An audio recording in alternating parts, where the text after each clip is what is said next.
Chinnaiah coffee. Chinnaiah కాదు, చిన్నోడు. నేను మీ అక్క కొడుకును. నువ్వెందుకు ఏడుస్తున్నావమ్మా? చిన్నోడా, పెద్దయ్య గురించి అలా మాట్లాడకయ్యా. పెద్ద మనిషా, డబ్బుంటే గుడి కట్టాలి, బడి కట్టాలి. వెళ్ళిన చోటల్లా కనిపించిన దానికల్లా బిడ్డలు నెచ్చుకుంటూ పోరు. ప్రతి ఊళ్ళో చెట్లు నాటించడానికి వాడేమన్నా ఆశ కూడా. గుప్పెడంత ఉల్లిని కోస్తేనే కన్నీళ్ళు వస్తాయి. బారెడంత నా తల్లి మనస్సు కోసాడు. వాడి కన్నీళ్లు కాదు, రక్తం రావాలి, వచ్చేలా చేస్తా. మనల్ని ఇంతగా మోసం చేసిన వాడికి ఆస్తి 3 పిల్లలు. నీకు మాత్రం పేదరికం ఒక్కడే పంట. వద్దు చిన్నయ్య, వద్దు చిన్నయ్య.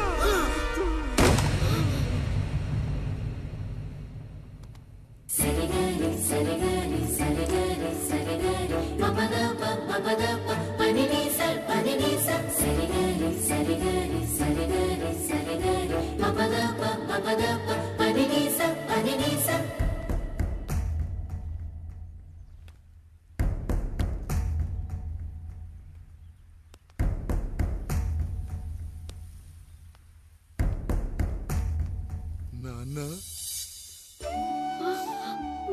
నాన్న. బాబుగారు. బాబుగారు కాదు నాన్న, నేను నీ బాబు నాన్న. మీరు మా పెద్దయ్య బిడ్డ కదయ్యా. కష్టపడి రైతు దుక్కి దున్ని కోత కోస్తే విత్తనాల ఫ్యాక్టరీ వాడొచ్చి ఈ పంట నాది అంటే ఒప్పుకుంటావా నాన్న? ఈ భూమి నీది, ఈ పంట నీది.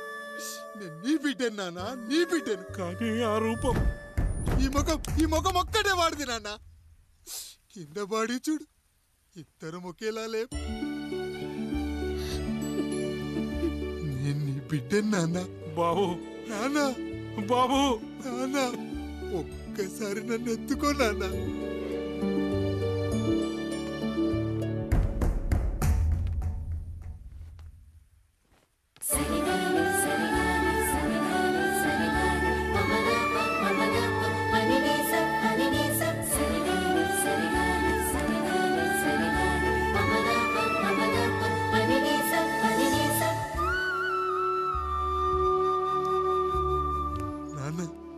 నువ్వెంత మంచివాడివి నాన్న. ఒకడు వాడిన టూత్ బ్రష్ నే ఎవ్వడూ చేత్తో పట్టుకోడు. అలాంటిది నువ్వు నోట్లో పెట్టుకుని తిరుగుతున్నావు. అమ్మ ఎంత అదృష్టవంతురాలు నాన్న, ఎంత అదృష్టవంతురాలు. చాలు బాబు, ఇది చాలు. చాలదు నాన్న, ఆ రాయుడు లెక్కేంటో తేలుస్తా.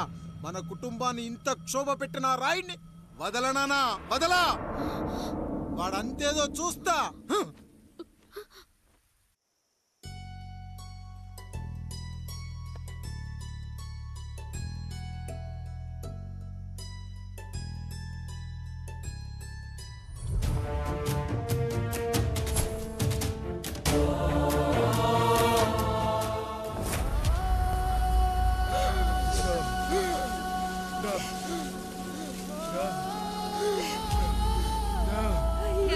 చూడండి అయ్యా, వీళ్ళని చూసాకైనా మీ మనసు కరెక్టే లేదా? తాగటానికి నీళ్లు లేక చావు బతుకుల మధ్య కొట్టు పెట్టాడుతున్నారయ్యా.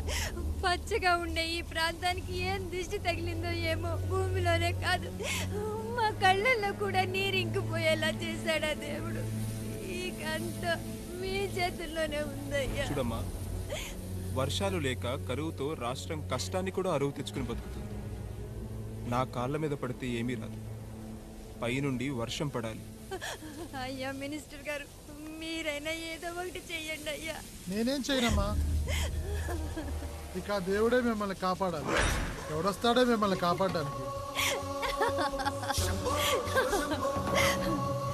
ఎన్నాళ్ళు అడుగుతారా ఎవడొస్తాడు, ఎప్పుడొస్తాడు, ఎక్కడి నుంచి వస్తాడు అని? పేదవాడికి కష్టం వచ్చినప్పుడల్లా ఇదే మాట. 70 ఏళ్లుగా హీరో రావాల్సి వచ్చినప్పుడల్లా ఇదే మాట. ఇంకా ఎన్నెళ్ళు అడుగుతారా? ఎవడొస్తాడే మిమ్మల్ని కాపాడడానికని మీరు మమ్మల్ని అడగటం, వస్తాడ్రా అని మేము మీకు చెప్పటం. అయినా సరే మళ్ళీ మీకోసం ఇంకోసారి చెప్తున్నాను, వస్తాడు. ఆకాశాన్ని చింపుకుంటూ వస్తాడు, నేలను పగలగొట్టుకుంటూ వస్తాడు. ఎవడు? దేవుడు. దేవుడా? రాయికి వరమిచ్చిన రాముడి దేవుడైతే, ద్రౌపదికి చీరిచ్చిన కృష్ణుడి దేవుడైతే, ఈ ఊరికి ఆయనే దేవుడు. రాయుడు పాపా రాయుడు పాపా రాయుడు.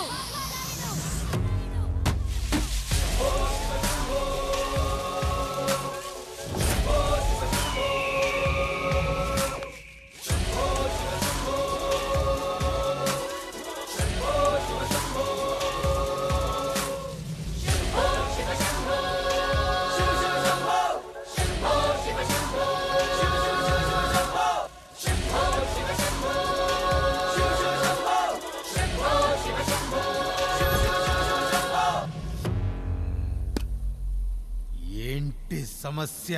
అయ్యా, ఊరికి కరువు వచ్చిందయ్యా. అదిగో ఆ నలుగురు దాహంతో చనిపోతున్నారయ్యా.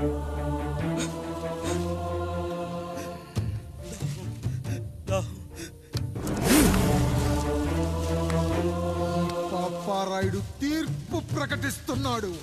ఈ గ్రామం ఇంతకు ముందెప్పుడు ఎదురవ్వని సమస్య. అందుకే ఈ సమస్యని నా సర్వేంద్రియాలను కేంద్రీకరించి నవరంధ్రాలను బిగించి ఆలోచించి ఈ నా తీర్పు ప్రకటిస్తున్నాను. దాహంతో అలమటిస్తున్న ఆ నలుగురికి వెంటనే బావులు తవ్వించి వాళ్లకు నీళ్ళివ్వండి. అంత సమయం లేదయ్యా.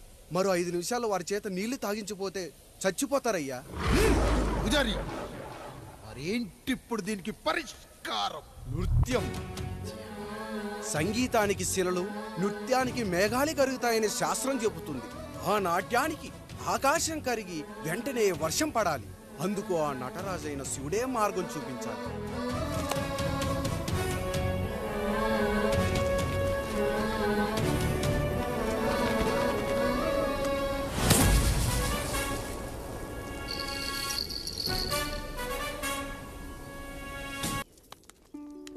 అయ్యా, దేవుడిచ్చిన ప్రసాదం అనుకుని నలుగురిని కన్నాను. 3 పెళ్లి చేయగలిగానయ్యా. ఈ ఊరు ఏమిచ్చినా మీరు తీసుకుంటారు కదయ్యా.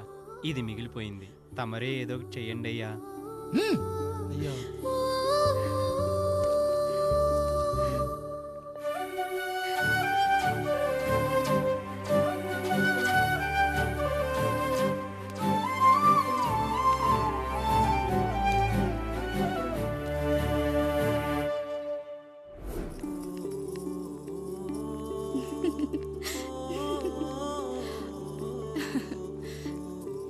ఈ ఇల్లు, ఆస్తి, ఇంత గొప్ప భర్త, పిల్లలు, చాలా ఆనందంగా ఉందండి.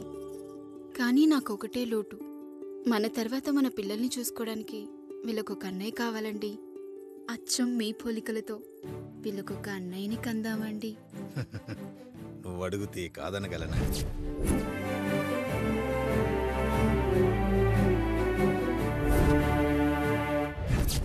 నానా, రాయుడెక్కడా? ఇప్పుడే వస్తున్నాను నాన్న.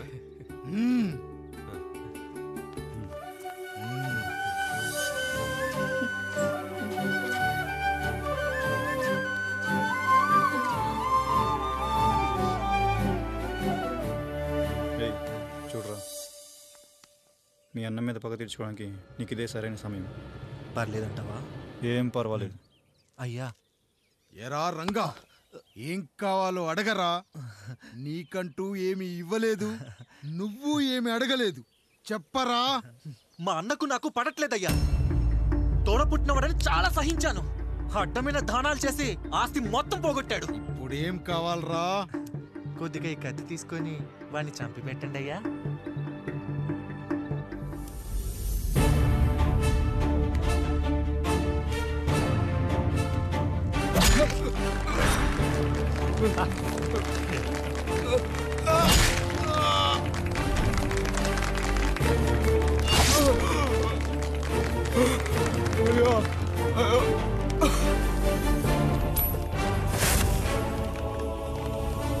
నాయుడు, అన్యాయంగా మా నాన్నని చంపేశావు. గుర్తుంచుకో, ఈ నాయుడి కొడుకు నీ కుటుంబం పాలిట సైనికుడిగా మారబోతున్నాడు. నిన్ను, నీ కొడుకుని, ఆడికి పుట్టబోయే కొడుకుని అందరినీ లేపేస్తా.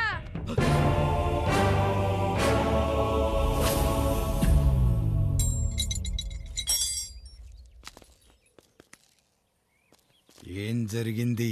మీరు హత్య చేసినట్టు ఇప్పుడే సమాచారం అందింది. తగిన సాక్ష్యాధారాలు పరిశీలించిన పిమ్మట మీకు యావజ్జీవ కారాగార శిక్ష, 2000 రూపాయల జరిమానా విధిస్తూ అరెస్ట్ చేస్తున్నాను. అయ్యగారు నా కోసం చేసిన త్యాగాన్ని హత్య అంటుందా మీ చట్టం? ఇదెక్కడ న్యాయం? మనిషికి ఇచ్చిన మాట నిలబెట్టుకుంటే అరెస్ట్ చేస్తారా? ఏ దేశంలో ఉంది చట్టం? నన్ను ఏం చేయమంటారు రాయుడు గారు? 9వ తరగతి చదివి ఊర్లో గాలికి తిరుగుతున్నా నన్ను మీ మనిషి ఒకడు పోలీస్ స్టేషన్లో ఉండాలని నన్ను ఎస్ఐన్ చేశారు. సాటి మనిషిని స్వేచ్ఛగా హత్య చేసుకోవాలని దౌర్భాగ్య స్థితిలో బతుకుతున్నాం మనం. మీరు చేసిన ఈ గొప్ప పనిని అర్థం చేసుకునే సంస్కారం, విజ్ఞత, విజ్ఞానం మాకు లేవు సార్, మాకు లేవు.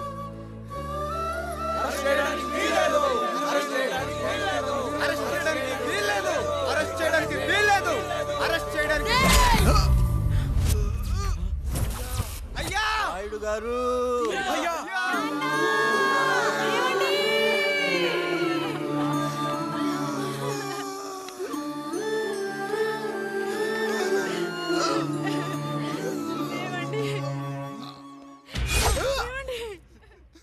నొప్పిగా ఉందిరా.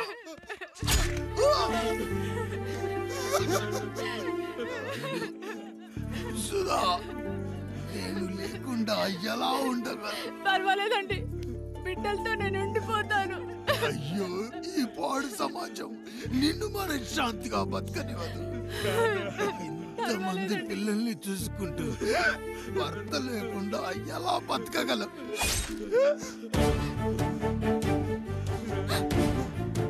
వద్దండి.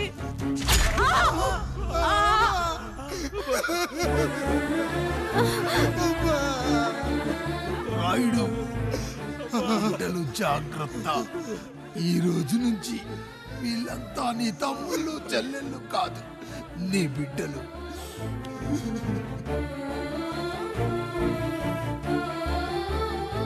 ఎక్కడికి వెళ్ళనురా.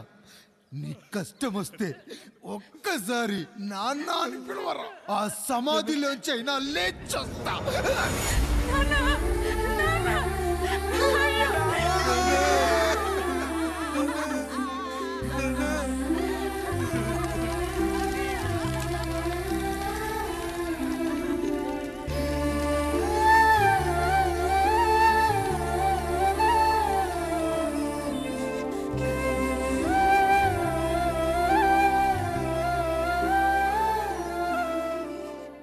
ఇందు మూలంగా 50 మందికి తెలియజేయనిదేమనగా, ఊరికి కొత్తగా వచ్చిన యాండ్రాయిడ్ తన తండ్రి పెదరాయుడు అని ఆస్తిలో వాటా పంచమని రచ్చబండిని ఆశ్రయించడం వలన గ్రామ పెద్దలందరూ రేపు 11 గంటలకు రాయుడు గారింటికి రావాల్సిందిగా కోరుచున్నాము.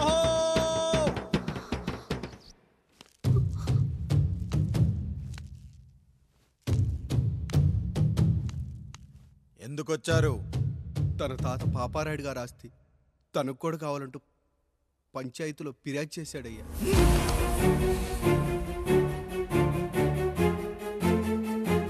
మస్తా గారు, ఆ దస్తావేజులు ఇవ్వండి. అయ్యా, మరి మా సంగతి ఏంటి? అడగరేంటి? అవునన్నయ్య, ఈరోజు మీ పన్మేష్ కొడుకొచ్చాడు, రేపు ఆ పాలదం కూతురు వస్తుంది.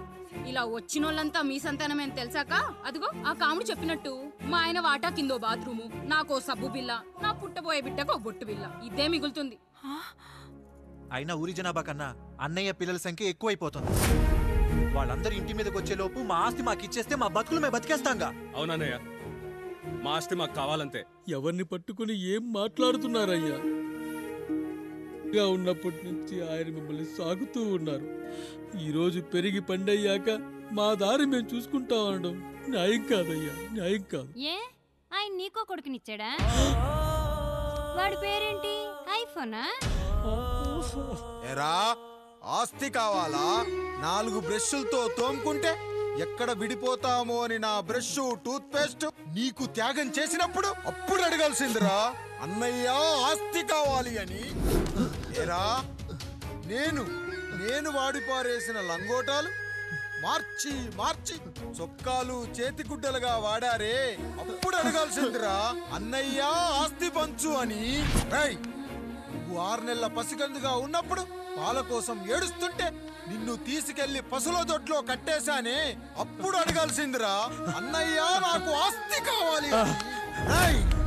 మా తండ్రి గారు పాపారాయుడు పోలికలు నాకు, నా పోలికలు ఆండ్రాయిడ్కి. అసలు మా కుటుంబంలో ఏ పోలికలు లేని మీకు ఎందుకు ఇవ్వాలరా ఆస్తి? ఆస్తి లేదు, గీస్తి లేదు. Get out, get out, get out, get out, get out, get out అని నేను అనొచ్చు, కానీ అనగలనట్రా? అనలేను. ఎందుకంటే మీరంతా నా తమ్ముళ్ళు, నా చెల్లెళ్ళు. రక్తం తాగిన దోమ కూడా వెళ్ళేటప్పుడు కృతజ్ఞతగా ఏ మలేరియానో టైఫాయిడో వదిలి వెళ్తుంది. కానీ రక్తం పంచుకొని పుట్టిన మీరు ఈ అన్నయ్య కోసం ఆస్తి కూడా వదల్లేకపోతున్నారు కదరా. గుమస్తా గారు, నా యావదాస్తి నా తమ్ముళ్లకు, చెల్లెళ్లకు వాళ్ళ పేర్ల మీద రాయండి. నాకు చిల్లి గవ్వ కూడా అక్కర్లేదు. ఇక ఈ ఇంటికి నాకు ఎటువంటి సంబంధం లేదు. లక్ష్మి, సావిత్రి, మీ చీరలు విప్పేయండి. ఇక్కడికి వచ్చేటప్పుడు ఏ చీరలు కట్టుకున్నారో వెళ్ళేటప్పుడు కూడా అదే చీరలు కట్టుకోండి. వెళ్ళిపోదాం. దస్తావేజులు తీసుకురండి.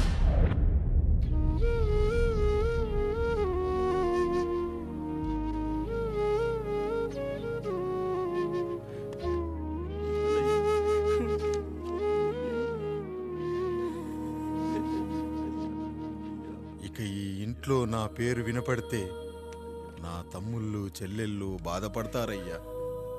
ఈ ఇంట్లోనే కాదు, ఈ దస్తావేజులో కూడా నా పేరు ఉండకూడదు. నేను ఇక్కడ సంతకం పెట్టి వీళ్ళ మనసు నొప్పించలేను. అయ్యా, మొత్తం వదిలేసి మీరెలా బతుకుతారయ్యా? ఎండకు నీడలా, వర్షానికి గొడుగులా నన్ను ఇన్నాళ్ళు కాపాడింది. కష్టాల్లో, సుఖాల్లో నాకు తోడుగా నిలిచింది.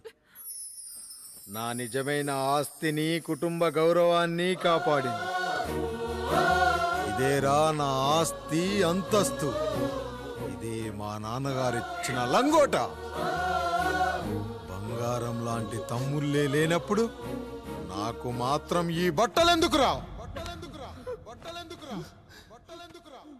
వెతికిన దొరక ఏవండి, పప్పులో మీ చెమట పడుతుందండి. ఇడ్లీలో 2 చెంచాల ఉప్పు తగ్గించు లక్ష్మి. ఎలాగో మనం పేదోళ్ళమే కదా, కనీసం ఉప్పు ఖర్చైనా తగ్గుతుందనుకో.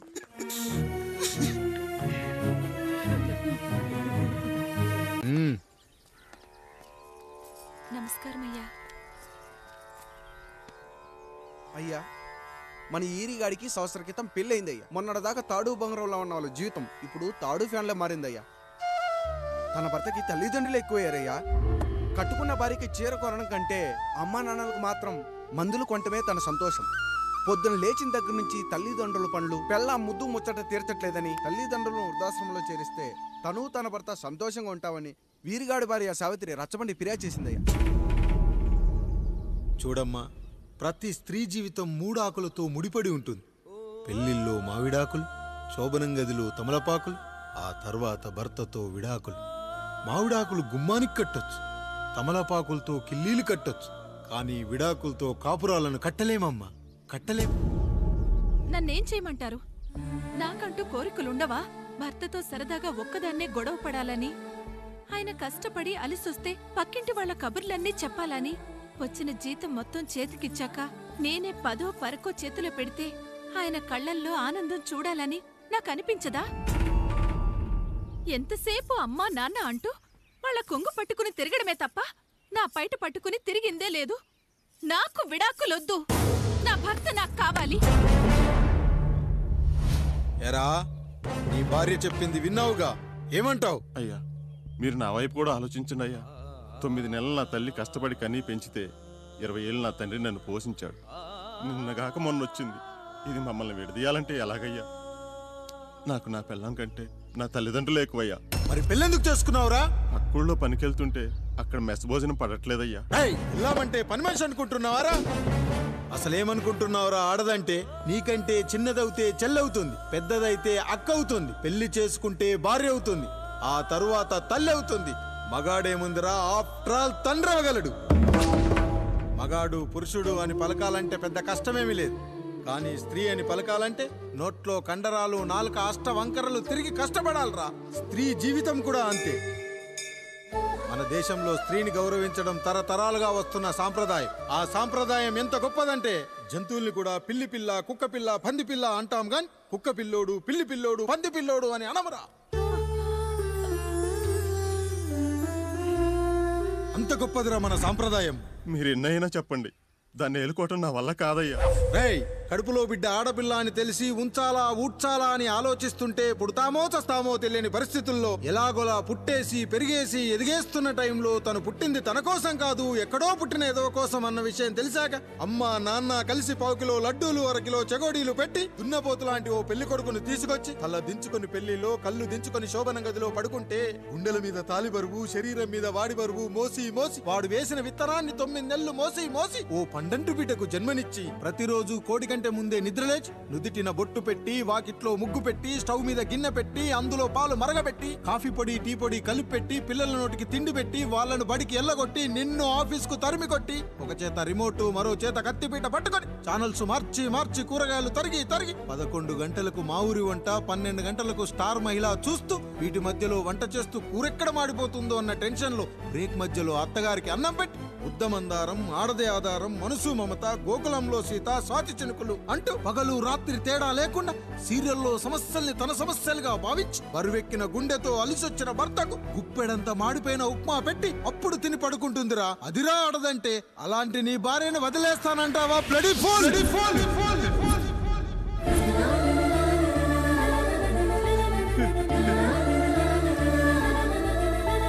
ఒక గుక్కలో ఆడదాని గురించి చెప్పాలంటే నాకు 3 నిమిషాలు పట్టిందిరా. 3 ముళ్ళేసిన నీకు ఆడదాని గురించి తెలియాలంటే ఎన్ని జన్మలెత్తాలరా. అయ్యా అయ్యా, నా తప్పు నేను తెలుసుకున్నానయ్యా. నా తల్లిదండ్రులు నేను వదిలేస్తానయ్యా. నా పిల్లల్ని నాకు ఇప్పించున్నాయ్యా. నువ్వు తప్పు మీద తప్పు చేస్తున్నావు. నీ భార్యను తిరిగి ఏలుకోవడానికి నీకు హక్కు లేదు. ఈ రాయుడు తీర్పిస్తున్నాడు. ఈ ఈరిగాడు మాత్రం తమ తల్లిదండ్రులతో ఉండాలి, కానీ ఈవిడకు మాత్రం భర్త కావాలి. ఈమెకు అభ్యంతరం లేకపోతే నేను పెళ్లి చేసుకుంటాను.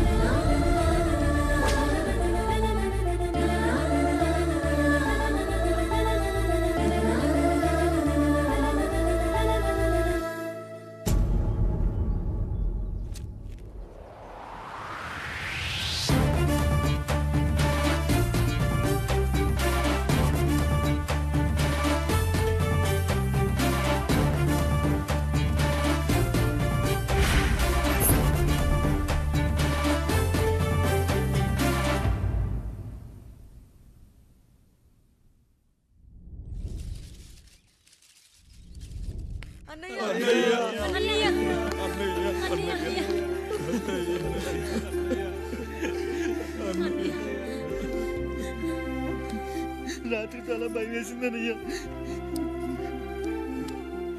ఇప్పుడు మమ్మల్ని వదిలి వెళ్ళకన్నయ్యా. రాత్రే కదరా మనం అందరం కలిసి పడుకున్నాం. ఎప్పుడో రాత్రి చూసామన్నయ్యా. నిన్ను చూడకుండా 1 అరగంట కూడా ఉండలేకపోతున్నా. నిన్ను చూసి చాలా రోజులైనట్టుంది అన్నయ్య. రాత్రంతా ఎక్కడికి వెళ్ళావన్నయ్య? అసలు ఎక్కడికి వెళ్ళారండి? ఇంట్లో దోమలు కుడుతున్నాయని అలా పక్కనే ఉన్న గడ్డివాం దగ్గర పడుకున్నా. మన రత్తాలు వాళ్ళ ఆయన ఊళ్ళో లేడంది. సరే అని తను తోడుగా తీసుకెళ్ళా.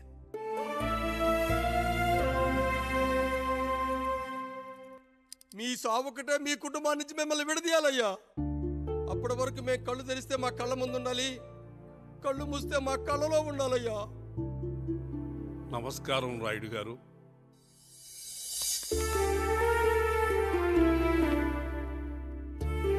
నమస్తే. ఏం జడ్జి గారు ఎప్పుడొచ్చారు? ఇప్పుడే. రాయుడు గారు, మీ కుటుంబం గురించి వినడమే గాని ఇప్పుడే చూస్తున్నాను. ఒక్కసారి మీ కుటుంబ సభ్యుల్ని నాకు పరిచయం చేయండి రాయుడు గారు. వాళ్ళు నా తమ్ముళ్ళు. నమస్కారం. మొత్తం ముగ్గురా? కాదు, 4. వాడు వేరే షూట్లో ఉన్నాడు. వీళ్ళు నా చెల్లెళ్ళు. నమస్కారం తల్లి. వీళ్ళు నా భార్యలు. నమస్కారం అమ్మా. వీళ్ళు నా బంధువులు. నమస్కారం. నా జీవితంలో ఎంతో ముఖ్యమైన, ఇష్టమైన, ప్రాణమైన మరో మనిషిని మీకు పరిచయం చేయాలి. ఆవిడే.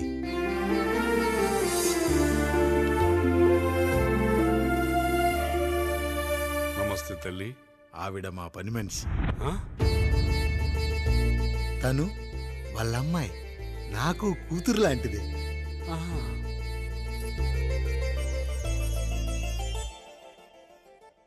ఆ ఫోటోలోని వ్యక్తి ఎవరమ్మా? మీ ఆయన?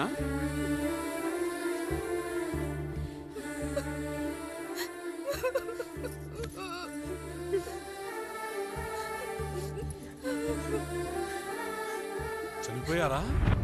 అయ్యో లేదండి, ఎక్కడ పడితే అక్కడ ఏది పడితే అది వాగుతున్నాడని పోలీసులు నగర బహిష్కరణ చేశారండి. మళ్ళా ఎప్పుడొస్తాడు? నెక్స్ట్ సీన్కి వచ్చేస్తాడండి. ఈ అనుబంధాలు ఆప్యాయతలు చూసిన తర్వాత నాకు ఒక కోరిక కలుగుతుంది రాయుడు గారు. మీరు కాదనరనే ధైర్యంతో అడుగుతున్నాను. అడగండి. నాకు ఒక్కతే కూతురు. ఆమెని మీ కుటుంబంలో సభ్యురాలుగా చేసుకుంటారని. తప్పకుండా. నా భార్యలకు అభ్యంతరం లేకపోతే తనను నేను పెళ్లి చేసుకుంటా.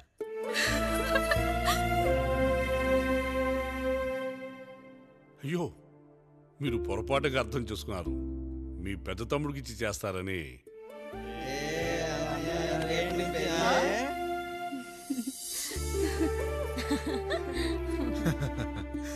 తప్పకుండా తప్పకుండా ఒక మంచి రోజు చూసుకొని మీ ఇంటికి అమ్మాయిని చూసుకోవడానికి వస్తాం. ధన్యుణ్ణి రాయుడు గారు, ధన్యుణ్ణి.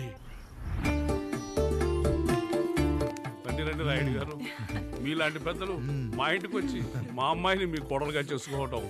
ఇంకా రాయుడు గారు ఏంటి బావగారు? బావగారు అని పిలవండి. సంతోషం. రండమ్మా. త్వరగా అమ్మాయిని పిలిపించండి. మా వాడు అసలే ఆగలేకపోతున్నాడు. మా వాడు చిన్నప్పటి నుంచి అంతేనండి. కక్కొచ్చినా ఏమొచ్చినా ఆపుకోలేడు. త్వరగా మీ అమ్మాయిని పిలిపిస్తే ఆ కళ్యాణం ఏదో చేసేద్దాం. అమ్మా జయమాలిని, అమ్మాయిని చూసురా.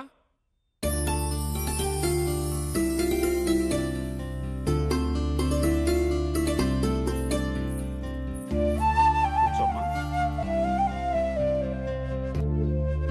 నువ్వు కూడా అబ్బాయిని చూడమ్మా.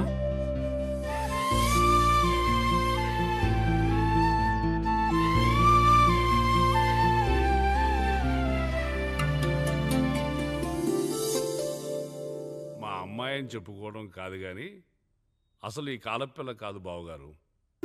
రాత్రంతా బయట తిరిగినా కోడి కుయ్యకు ముందు ఇంటికి వచ్చేస్తుందండి. మళ్ళా ఊరంతా నిద్రలేగిస్తే తప్పుగా అనుకుంటారు కదా. తను తిరిగే స్నేహితుల్లో పచ్చి తాగుబోతులు తిరుగుబోతులు ఉన్నారు. కానీ ఆ విషయాన్ని తన మనసులోనే పెట్టుకుంటుంది కానీ స్నేహితుల గురించి ఎప్పుడూ చెడుగా చెప్పింది లేదు బావగారు. దీని చిన్నప్పుడే నా భార్య కారు డ్రైవర్తో కలిసి పక్క సందులోనే కూరగాయల మార్కెట్కి వెళ్ళి తప్పిపోయారు. అప్పటి నుంచి ఎంత వెతికించినా మా డ్రైవరు కనపడలేదు, నా భార్య దొరకలేదు.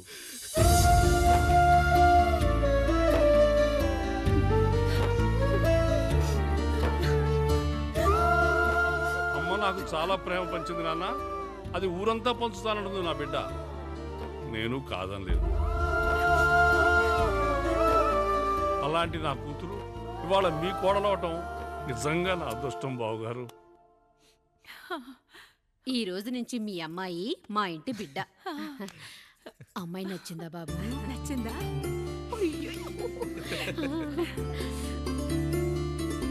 వాడికేం తెలుసు అన్నయ్య గారు, చిన్న పిల్లాడు. ఇప్పటికీ ఆకుని చెవులో పువ్వుని నోట్లో పెట్టుకొని తిరుగుతూ ఉంటాడు.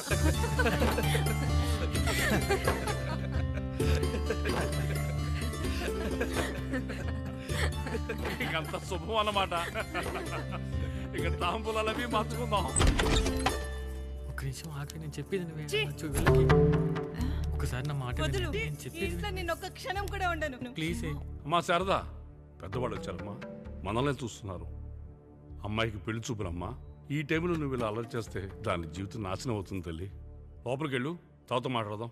ఇక్కడ మీ కోడలు కాపురం కాలిపోతుంటే మీరు ఆ మంటల్లో మీ కూతురు పెళ్లికి కాఫీలు పెట్టిస్తున్నారా? ఈ ఇంట్లో నేను ఇంకొక క్షణం కూడా ఉండను. ఒక్క నిమిషం తల్లి, అసలేం జరిగిందో నాకు చెప్పమ్మా.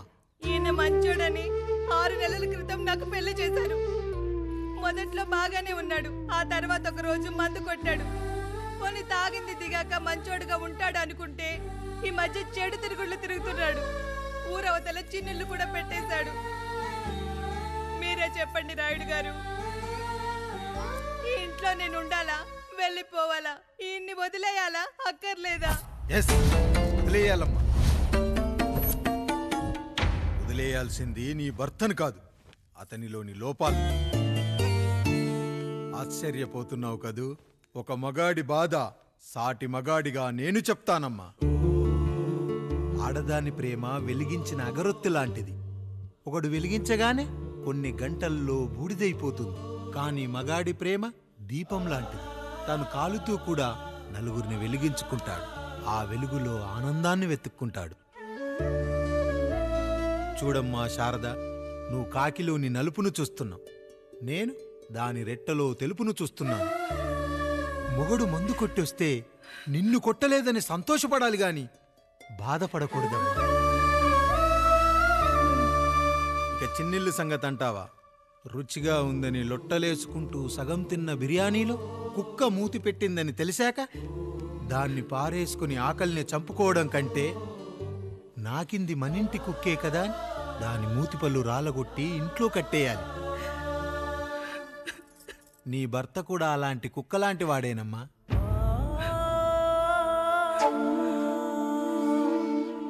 ఆడదానికి వయసొచ్చాక 3 ముళ్ళేసుకొని 90 ఏళ్ల జీవితం గురించి కలలు కంటుంది. అదే మగాడు 3 ముక్కలాడి 90 ml మందేయాలని కలలు కంటాడు.